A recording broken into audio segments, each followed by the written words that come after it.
Good afternoon. My name is Jackie Weber, and I'm a college counselor.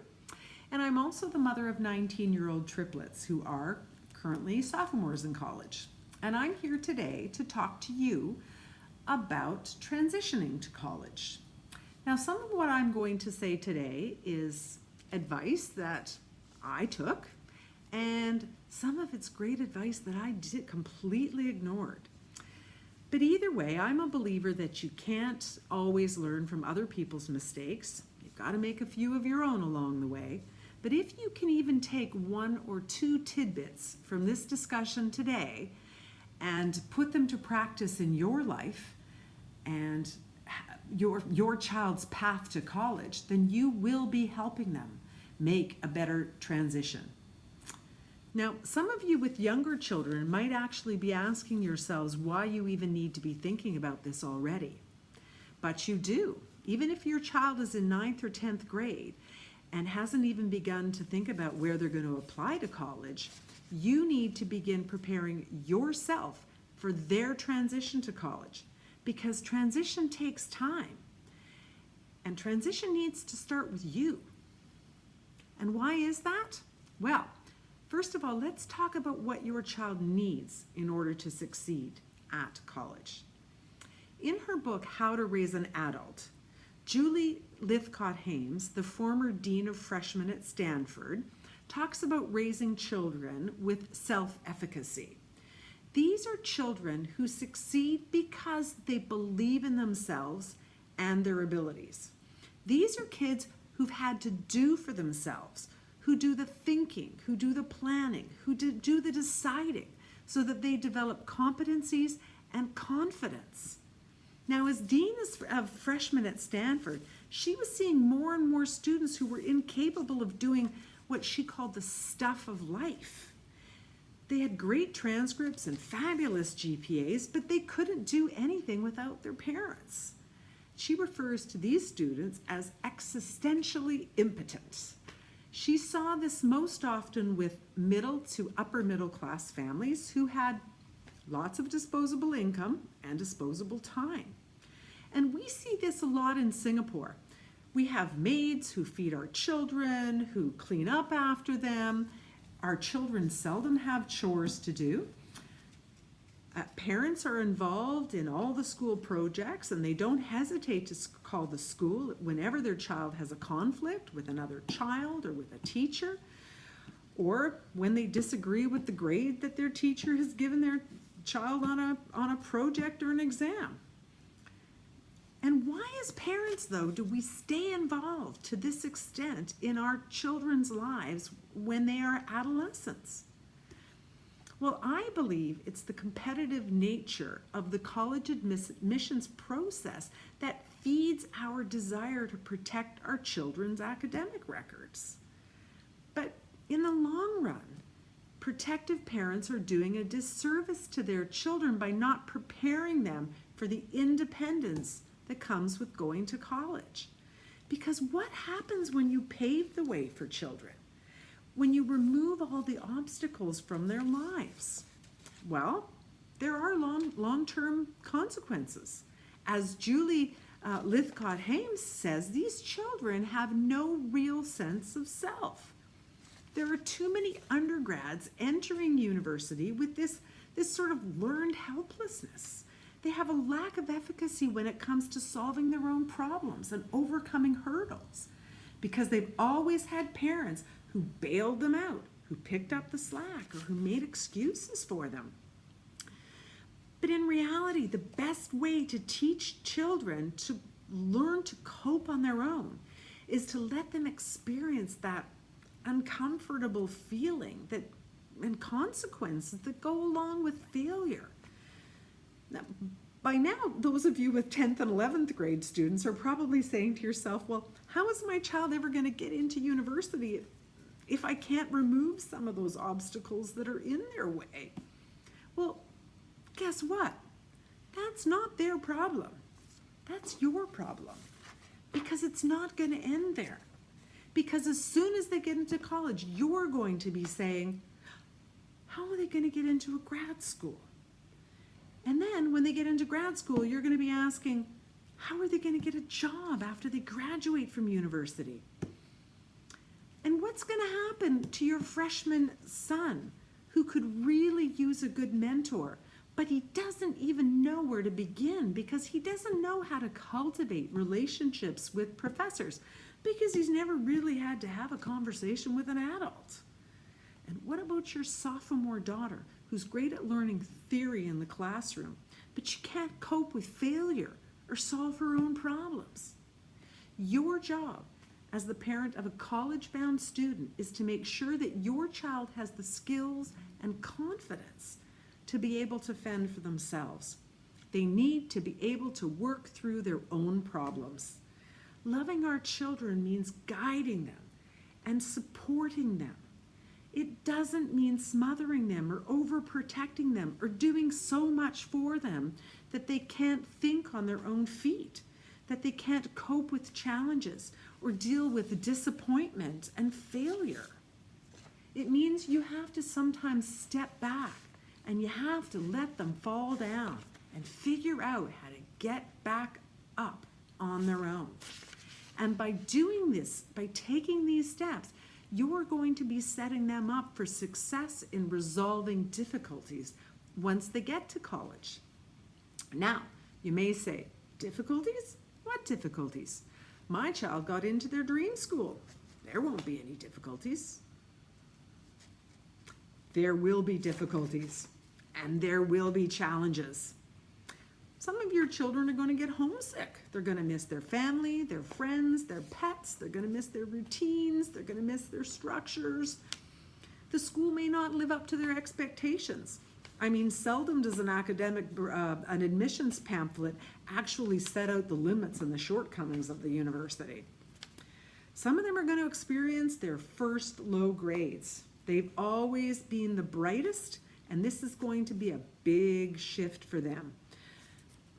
They're not going to have anyone around to make them study or make them go to class or help them set up their own time management routines or even get a good night's sleep. I mean, some students are going to be overwhelmed by the large classes. Some students are going to be overwhelmed by the amount of choice. They're going to be overwhelmed by all of the clubs and the organizations and the activities and the courses and the lectures and the sports practices. And these kinds of concerns lead to, they sometimes have difficulty figuring out their priorities and making decisions about what they should actually even do. And they're going to have roommate problems. And they're going to have to deal with people who have different lifestyles and values, and maybe they're messy or they're unreliable or they're noisy. And they're going to be confronted with different people from a variety of different backgrounds. There are going to be cultural differences and racial differences and differences in sexual orientation, and there are going to be differences in religion and values. And there's going to be sex, and there's going to be drugs, and there's going to be alcohol. And sometimes it can be overwhelming for these students. So, what are some of the skills that you can teach your child to help them transition to college? Well, first there's the basic life skills. Let's talk about them. Does your child know how to do their own laundry? Do they know the difference between bleach and laundry soap? Do they know how to wake themselves up in the morning? Or are you their alarm clock? Are they comfortable taking public transit on their own? Do they know how to make a medical appointment or an appointment for a haircut? Do they know how to use the phone? I mean, I'm being a bit facetious, but will they use the phone? Because I don't know about you, but it's really difficult to get my children to pick up a phone.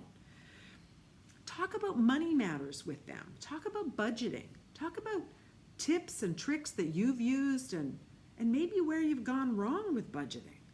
Talk about credit cards. Oh, colleges and universities are easy targets for credit card companies. Talk to your children about the true costs of getting into debt at a young age. and help them learn time management skills. This will be the first time for most of your children that they'll be responsible for every waking moment of their time. Brainstorm with them.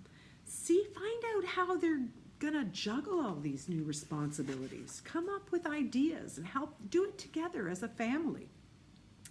And outline your expectations with your child. Even though your child may not be living at home full time anymore, you're still going to have expectations because you're still their parent. And there are expectations that you're going to want them to meet. What are they? Are they going to have to maintain a certain grade point average to stay in school or keep a scholarship? Do you expect to hear from them once or twice a week by phone or WhatsApp, Facebook Messenger, or a Snapchat now and then? Do they need to maintain a part-time job in school? I mean, whatever your family's expectations are and your plans are, you've got to sit down and talk about those things with them. Whatever your family situation is, just clearly lay it all out for them in advance. Now, it's not just the everyday skills that your child needs to make a successful transition to college. There are some less obvious skills. It's not just that children don't know how to do laundry or get to class on time. It's just that some children are psychologically unprepared for the experience of living away from home. They can't cope with setbacks, with stumbling blocks, with failure. And we need to prepare our children by teaching them resilience. What's resilience? Well, it's our ability to bounce back after we have suffered setbacks in life. It's how we see things. It's our perception of events. That's what's central to our level of resilience. When we're optimistic and hopeful, we are more resilient. And resilience isn't just a static characteristic that we have or we don't have. We can grow resilience. Even at my age, we can grow resilience. And so what are some of the kinds of things that we can do to help our college-bound children grow resilience? Well, examine and look at and support their coping strategies. Be there to support them when things don't go wrong, but don't do everything for them. Be prepared to say no when they ask for homework help. Don't help them with all of the internal assessments, the TOK papers, the extended essays. I mean, it's tempting to pitch in when your child is struggling with a paper or with a project, especially when they ask you for help. But it's truly an act of kindness to let them sit in their struggle and work through it on their own. Before they go to college, they should be able to complete a project from beginning to end. And give them the freedom to do the wrong thing. Students need practice self-regulating. Otherwise, the freedom of college is going to be scary, or it's going to feel like a chance to go wild. If they're always under your parental thumb and guidance, they're going to miss this important stage of learning self-regulation and control. Let them struggle and even fail. We all want to protect our children from hardship, but constantly shielding them from failure does not do them any favors. We all get knocked down in life, but it's the way we rise up that defines our strengths. So what if you haven't started preparing your child yet for the transition to college? Well, it's never too late. What if your child can't do laundry, doesn't know how to deposit a check in the bank, as my son didn't? And what if they've never had to resolve their own conflicts? How are they going to deal with that roommate whose girlfriend decides she's going to live in their room? It's never too late. Start now. Use what time you have. even if it's just a few months after graduation. Use that time to prepare. Focus on the academic, the personal, and the social expectations that you or your child hold, and teach them to iron a shirt. It's a life skill that they may really need one day. Thank you for listening, and good luck in the college search, and good luck to both you and your children in making the important transition to college. Thank you.